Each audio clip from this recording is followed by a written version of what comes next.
இன்னைக்கு ரொம்பவே வித்தியாசமான முறையில் வாழைக்காவை இட்லி பானையில் வச்சு வேக வச்சு தான் செய்ய போகிறோம். காலையில் நீங்கள் லேட்டாக எழுந்துட்டா கூட இந்த மெத்தடில் வாழைக்காவை செஞ்சு பாருங்கள். குயிக்காக செஞ்சு முடிச்சிடலாம். ஒரு 8 நிமிஷம் தாங்க ஆகும் இந்த ரெசிபி செஞ்சு முடிக்கிறதுக்கு. வாங்க எப்படி செய்கிறதுன்னு பார்க்கலாம். அதுக்கு முன்னாடி திங்ஸ் ஏ நியூ சேனலை சப்ஸ்கிரைப் பண்ணிக்கோங்க. பக்கத்தில் இருக்கிற பெல் பட்டனையும் கிளிக் பண்ணிக்கோங்க. இந்த ரெசிபி செய்கிறதுக்கு 4 வாழைக்காவை நான் தோலை எல்லாத்தையும் எடுத்துகிட்டு கட் பண்ணி எடுத்து வச்சுருக்கேன். இப்போ தண்ணியெல்லாம் வடிச்சிட்டு இதில் 2 ஸ்பூன் அளவுக்கு மஞ்சத்தூள் சேர்த்துக்கிறேன். அடுத்தது கொஞ்சமாக உப்பு சேர்த்துக்கணும். அடுத்தது எண்ணெய் ஒரு 2 ஸ்பூன் சேர்த்துக்கலாம். இப்போ இதை எல்லாத்தையுமே நல்லா மிக்ஸ் பண்ணிக்கலாம்.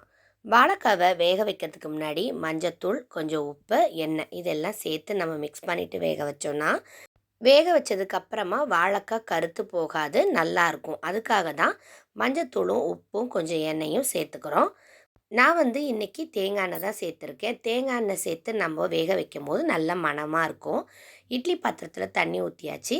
இப்போ நம்ம ரெடி பண்ணி வச்சுருக்க வாழைக்காவை அப்படியே நீங்கள் உள்ளே வச்சிடலாம். இது வெந்ததுக்கப்புறமா ஒட்டி பிடிக்காமல் இருக்கிறதுக்காக தான் நம்ம கொஞ்சம் எண்ணெயும் சேர்த்துக்கிறோம். அப்போ தான் நல்லா உங்களுக்கு தனித்தனியாக வாழைக்காய் கிடைக்கும். அதே மாதிரி வாழைக்காவையும் இந்த சைஸில் கட் பண்ணிக்கோங்க. ரொம்ப பொடியாக கட் பண்ணிடாதீங்க. பொடியாக கட் பண்ணிங்கன்னா ஒரு 3 நிமிஷத்துலேயே வேக வச்சு எடுத்தாலே போதும். இது நான் ஒரு 5 நிமிஷத்துக்கு வேக வச்சு எடுத்துக்கிறேன்.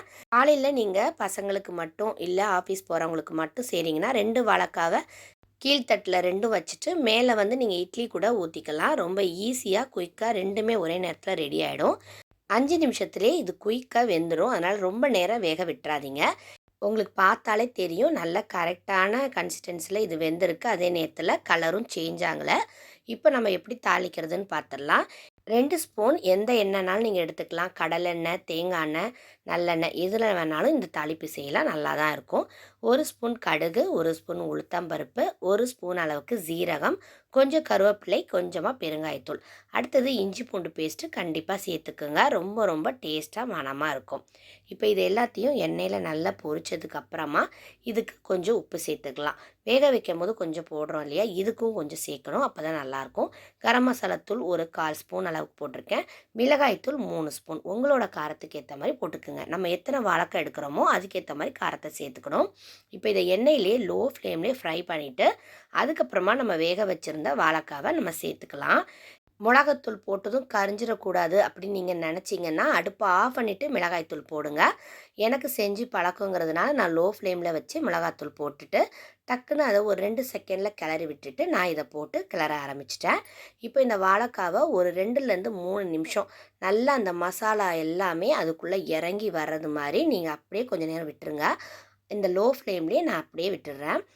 வாழைக்காவோட குவான்டிட்டியை பொறுத்து 2லேருந்து 3 நிமிஷம் தாங்க அந்த மசாலா எல்லாம் உள்ளே இறங்கி சூப்பராக இருக்கும். ஏன்னா ஏற்கனவே நம்ம வாழைக்காவை வேக வச்சு தான் வச்சுருக்கோம்.